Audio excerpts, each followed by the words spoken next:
Hey, my name is Ruboa. I'm the founder of Husband Material, where I help men outgrow porn. Today's episode was special. Nate Larkin, founder of the Samson Society, opens up about a season of relapse that took place in his life while he was a leader. And while Nate's story is uncomfortable and may be triggering for some listeners, I think it's really important for us to witness what can happen when a leader begins to drift and isolate and perform and pretend. And if you are a leader who is wrestling with whether or not to share your patterns of secrecy or sexually acting out, I encourage you to listen. And at the end of the episode, Nate talks about what went into his decision to go public with this and what we truly need in the end. If you're ready for a real, raw, deeply personal story of a leader relapsing and recovering, keep listening.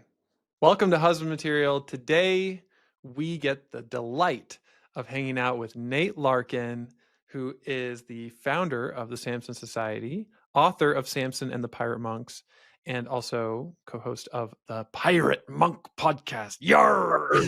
All right. Oh, it's great to be with you, Drew. Thank you for the invitation.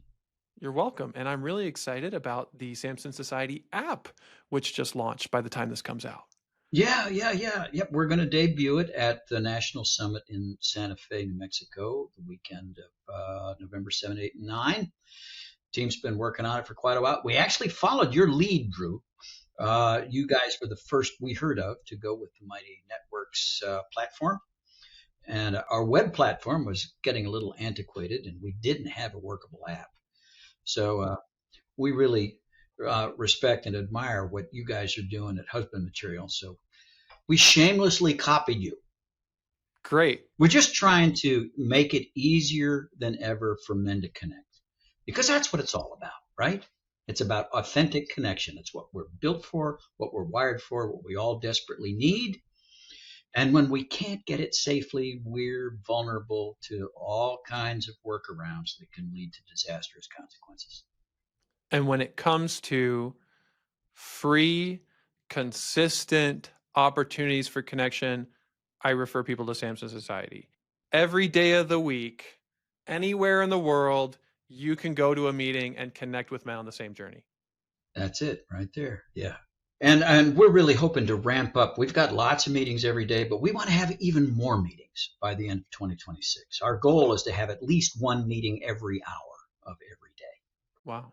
One of the things that I was immediately struck by when I first watched you tell your story in the I Am Second video, which is like legendary for me now, is just how vulnerable you are as a leader and how much you know you need the things that you're offering. That has really influenced me. Here's the dangerous part. That vulnerability becomes more and more difficult when you're in leadership. I mean, it doesn't have to, but it can, and it did for me. It is possible for us as leaders to start to imagine that so many people are depending on us, that their sobriety, their stability depends on our continued, unblemished, unvarnished success.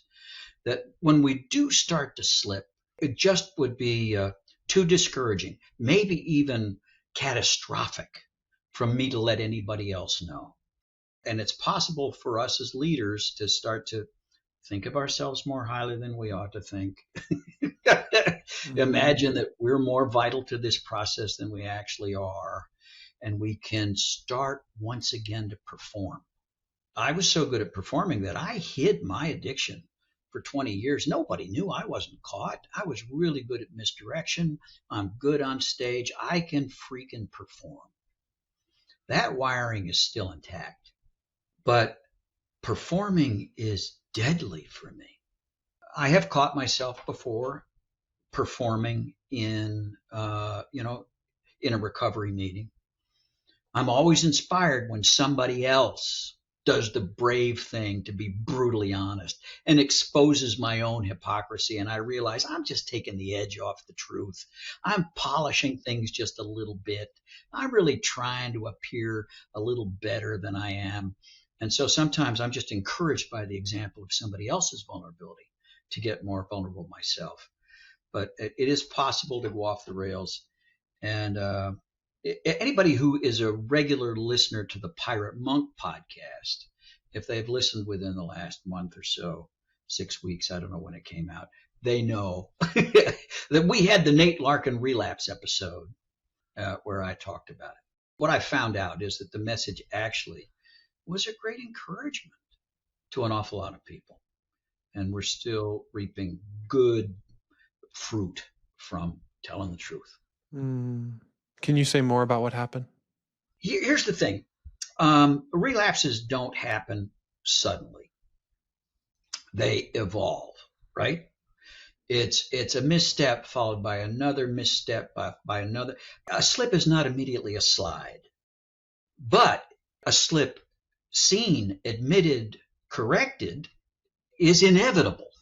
None of us walk this recovery journey perfectly. All of us lose our footing from time to time.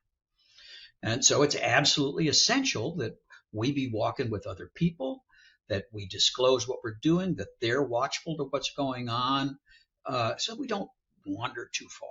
But if we start to imagine that we're a little bit above the crowd, if we're performing a little bit, it is possible for us to fool ourselves and fool other people. So in my case, Allie and I, we started the Samson Society in 2004 in Franklin, Tennessee. At that point, I was 6 years into my own recovery from porn and sex addiction, and I'd worked with a sponsor who introduced me early to going on walks. There's something magical about going on a walk with another man. It's got a little easier to talk when we're outside. And I also think that there's something to the bilateral stimulation of walking that I think helps Yeah. the thinking process and the learning process. So when we started Samson, by the time we started Samson, I was already walking with guys. I'd been walking with guys for a while. And I walked the streets of Franklin, Tennessee for more than 20 years. I was a fixture downtown. I had friends everywhere. I know that town. I know every crack in the sidewalk, right? And to me, it's a sacred place. And we lived right downtown in a 100-year-old 2-story house with the master bedroom on the second floor. Now, my wife, who I dearly love, is 10 years older than I am, and now is experiencing some of the joys of aging. And it was becoming increasingly difficult for her to make her way up the steep steps to the bedroom. And I'm gone a lot. And one of my nightmares was her falling down those stairs when I was going. Our daughter who had lived for many years in Franklin, was finally priced out of the market, and she moved an hour away to a little town called Mount Pleasant. When it became clear that we had to move, we decided to move to Mount Pleasant. And I told myself and everybody else that it was no big deal. Yes, I'm moving away from all my friends. Yes, I'm moving away from my routines. Yes, I'm moving away from all my connections, but I'm a good husband. I love my wife. We're moving to be 4 doors away from our daughter and our grandkids. It's no big deal. It's actually a good thing. I was lying to myself, and I was lying to other people. The resentment was starting to build. I was doing a few things. I was playing bigger than I am. I didn't want to own the sadness and the reluctance and the grief or admit the resentment to myself or anybody else. But we put the house up for sale. I did all the preparation, the packing for moving. We bought a house in Mount Pleasant, but it wasn't going to be ready for months. So we had to pack everything for storage, and I did that myself. I could have asked for help. I didn't. And then we decided to spend the intervening months with my son and his family in Amelia Island, Florida. And now we're going to be able to stay longer. Now, Allie can't make that drive anymore. So the plan was we would do the final packing. We'd go to the closing on the house. I would take Allie to the airport, put her on a plane. My son would pick her up in Jacksonville. And I'd bring the dog and our suitcases, and I would drive. As I dropped Allie off that afternoon, it was already afternoon by the time I put her on the plane, she said, hey, don't be a hero. Don't try to drive straight through. When you get tired, stop. And I told her I would. My back was killing me. I was exhausted. I was driving away from Franklin and my friends. And anyway, I stopped south of Atlanta. And during this time, by the way, my drinking had been accelerating. I was medicating my resentment with alcohol. Stopped that night south of Atlanta, had dinner at a Mexican restaurant. I had one beer that turned into 2 beers, and I don't know, maybe 3 beers. But I was clearly out of 1 beer territory by then. All I know is when I came out of the restaurant, I looked across the parking lot and saw a massage parlor. And I hadn't been in a massage parlor in 20 years. And suddenly, it seemed like a good idea. My back hurt. I deserved it. Told myself it was just a massage, but I knew better. But I went in, and I had the massage complete with the happy ending, right? Well, as you can imagine, coming out of that, I just felt absolutely horrible. And my first thought was, oh, I can't tell anybody this. I can't tell Allie. She trusts me implicitly. She's struggling. I'm her rock. It'll shake her world. I just can't tell her.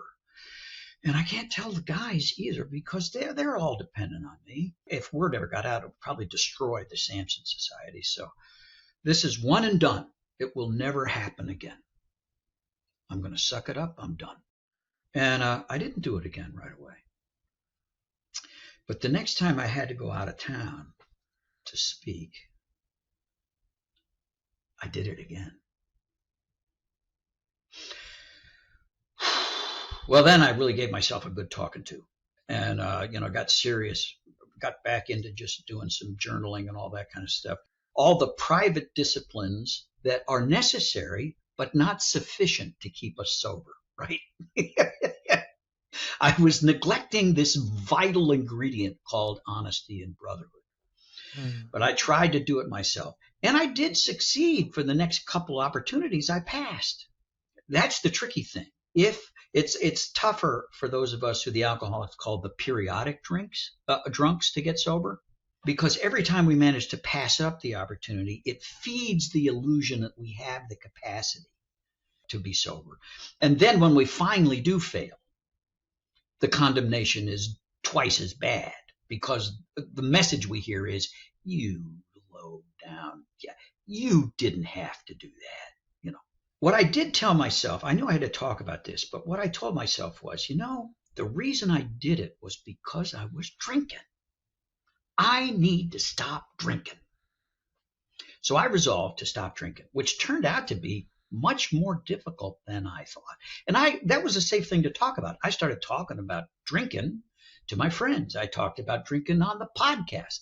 I talked about, and eventually, what's called Deer Camp. I was a men's fellowship retreat thing out in the woods in Mississippi, and it wasn't a Samson thing, and I wasn't in charge, and I was just one of the initiates, just one of the guys, completely safe. Up until that, I did tell guys I wanted to stop drinking, but I wasn't being completely honest about the amount of alcohol I was consuming or the frequency with which I was drinking. I kept minimizing publicly. The drinking was worse than I was telling anybody, and it kept getting worse. But that night out in the woods, I just decided just to dump the truck, and I told every ugly detail about my alcohol. And amazingly, the urge to drink disappeared. This was amazing. I got back home and I'm not drinking anymore. Fantastic. We've got this thing. And then I found out I could still act out sober. I did it again. My God, that's just awful. And now I'm back in this spot where it's hard to look at myself in the mirror.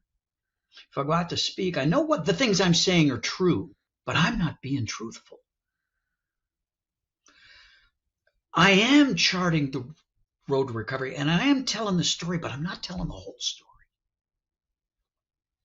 And that's a rotten place to be, let me tell you. I went, as to the best of my recollection, I went to massage parlors a total of 7 times. Finally, some of the Samson guys had gone to a really high intensity intensive with a guy named Andrew Bowman out Mm-hmm. out in Washington State. And I decided, you know what? I'm going to go there. And I'm going to get honest there. It's not a Samson thing. I'm not in charge. These guys are safe. I've got to I got to spill the beans. I'll tell them. So I registered for the retreat. I actually stop in Denver on the way to act out one last time, just like a final toot, before going into rehab, like Mm-hmm. any good addict. And it was stupid. That last one I planned. I planned every detail. The other ones, yes, I planned, but I didn't admit to myself that I was planning. I just happened to bump into those ones, right? But this one was planned, start to finish, consciously planned. And it was such a relief when I got to Seattle to be able to tell these guys what I'd done. Now, what I was expecting was kind of some soft, kind understanding and some comfort. Oh, man! He just confronted me with the ugliness, not only of what I'd done, but of this pattern of lying, all this deceit, just how ugly it was. And then they told me, okay, you got to tell your wife. And I went, no way. Absolutely no. Absolutely not. You do not understand.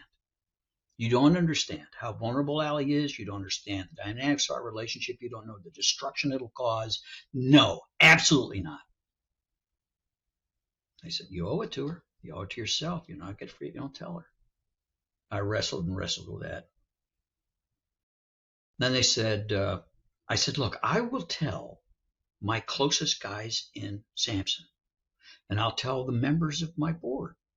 I'll tell the guys who I owe it to tell because I've been lying to them all this time. But I'm not going to make a general announcement, and the word better not get out. Because, and I actually said this. This will tell you how sick I was, Drew. I said, the Samson Society is the bridge to recovery for millions of Christian men. And I am the symbol of that bridge. If word gets out that I have relapsed, it will blow up the bridge and millions of men will perish. Now, they were trying hard to keep a straight face as I'm spinning this line. But I was convinced it was true.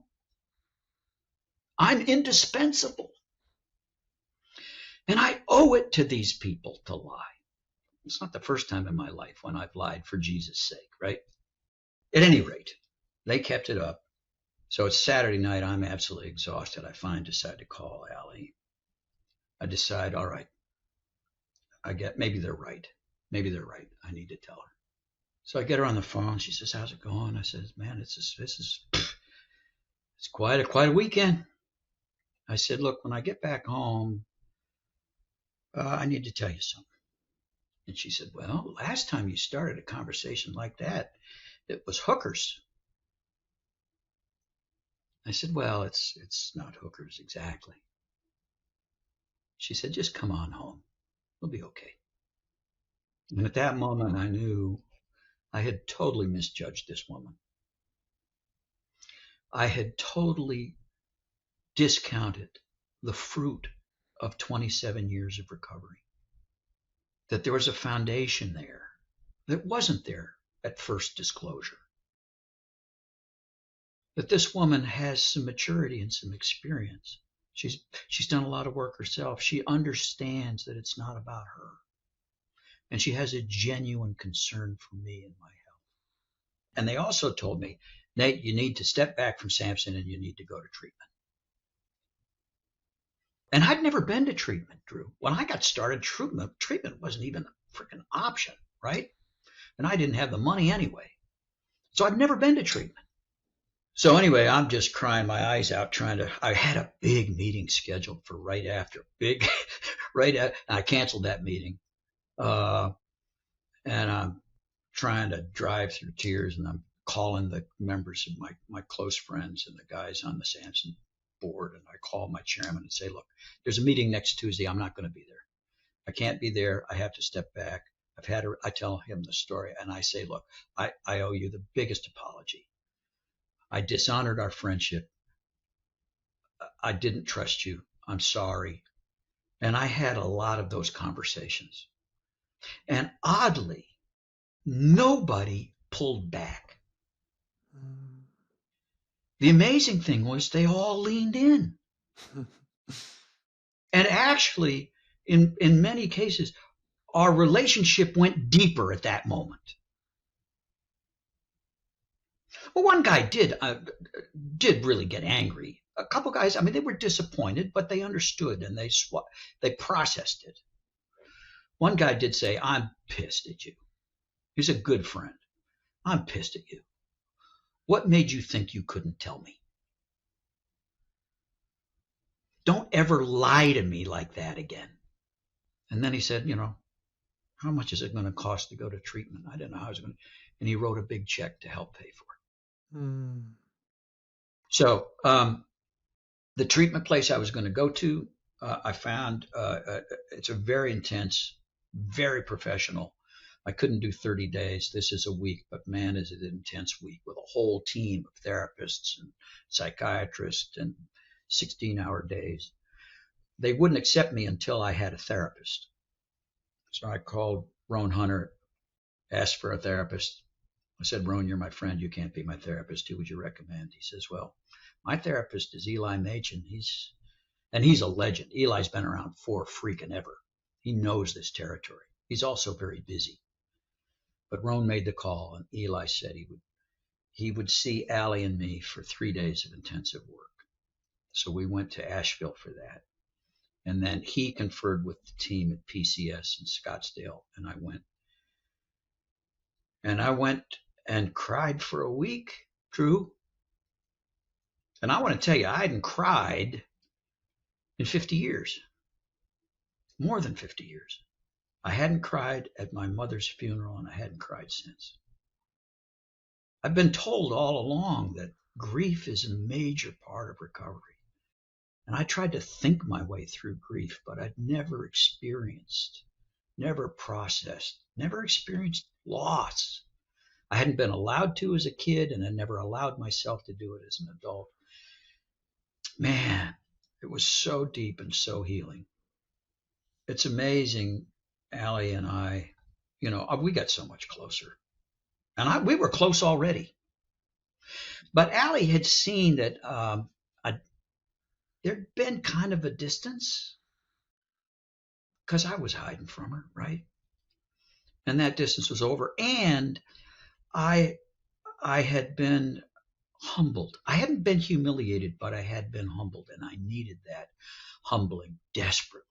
I also needed to become more emotionally alive and more emotionally available. And all of that happened only because I was finally pushed to the point of desperation by a relapse. Allie now says, and I agree with her, the relapse was the best thing that's happened to us in a long time. It was freaking necessary. I wasn't going to get the help any other way. I was concerned about going public with it, and I waited a year before I told the story on the podcast. My friends did caution me not to do it too early. I still had a little bit of trepidation, although I'd gotten so much positive. I find, talking with guys, whether they were my close friends or not, I started disclosing it in newcomer meetings and things like that, small venues. And I found that every time I did, it tended to make the room a little safer and the conversation a little more honest. Yeah. And as it turns out, talking about it on the podcast was a good decision. I will tell you this, I've gotten a lot of visits and a lot of phone calls since that episode aired. People have driven or flown considerable distances to come and tell me things they didn't think they could tell anybody else in order to break a cycle that was killing them.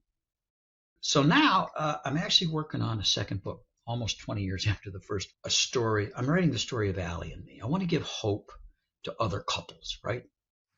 That you can actually more than survive, you can thrive in recovery. So I'm working on a memoir. It's actually an instructional book, inspirational book disguised as a memoir, but I'm telling our story, right? I've decided that the story has to include the relapse. That may come as a disappointment to people who want the Hollywood ending. They want the turn to happen permanently early on, so that we just ride off into the sunset and there's never a problem again. The problem with that is it isn't true. And that fable sets up so many people for despair. So it's going to be a good book. It'll be funny and it'll be touching and it'll be informative and it'll be tragic and it'll be true. It'll be true. Thank you, Nate. Yeah. How are you feeling right now after sharing? Oh, I feel good. For anyone listening to this in a leadership position, secretly wrestling with how much to share, who to share it with, what's going to happen if I share, it seems like there are so many leaders who are wondering, how do I be vulnerable? Can I be vulnerable? Is it a good idea? What would you say to that person? Be careful. You don't cast your pearls before swine, right? You don't have to go out and make a grand announcement to everybody necessarily. You don't have to climb up on the cross and volunteer for crucifixion. But if you are in recovery, there are safe places and safe people. It's absolutely fatal to continue to try to do the impossible and climb out of that ditch alone. And actually, I mean, we live in this crazy upside down gospel world. Our instincts are wrong. It's only things that die that live. Whoever tries to preserve his life will lose it. Whoever tries to preserve his ministry will lose it. I was absolutely haunted by the story of Ravi Zacharias, who managed to maintain a reputation all the way through death, but the whole thing blew up when word got out after he passed. And it was absolutely tragic. He didn't believe it at the time, but I know there were men in Ravi's life who he could have told, and it wouldn't have destroyed his ministry. At what point should a leader go public? I really leaned on my brothers for that. I have a bit of an exhibitionist streak in me, and having told the initial story of my addiction so many times, I can sometimes get a bit of a perverse out of making people uncomfortable, because I know this is surgery that's desperately needed anyway. So I kind of have that heartless surgeon's approach, right? Yeah, I don't think there's a one size fits all story, but I think, first of all, I think it's a mistake to try to get forgiveness from everybody by making this public apology right away as a way to get everybody's forgiveness. We've seen a lot of guys make that mistake. I don't know. The church at large is not really good at forgiving failed leaders. I think it's absolutely essential to face fully the facts of what you've done, how it went down, who it affected. I'll tell you what, Andrew and Trent were right. I needed to step back. I needed to go to treatment. And then I needed some time to internalize what I learned in treatment, to walk it out, to get back solid on a good road before I step back into leading Samson. So I did. I stepped back. It was just kind of my unexplained absence from podcasts for a while. Aaron Porter just carried. I had a bunch of episodes already in the can, so they went for a while, and then Aaron just took over, and I just stopped going out and speaking, and I just stayed here and did my work. Here's the thing. I got reckless, man, before the slip. Early on in Samson, I had a policy. Nate never travels alone. And so Allie had the first shot at every trip. And if she didn't want to go, then one of my brothers went with me. And I maintained that policy for, 15 years. And then I started, it started to get expensive. Allie couldn't always go with me, and it wasn't always easy to find a guy, and it got expensive.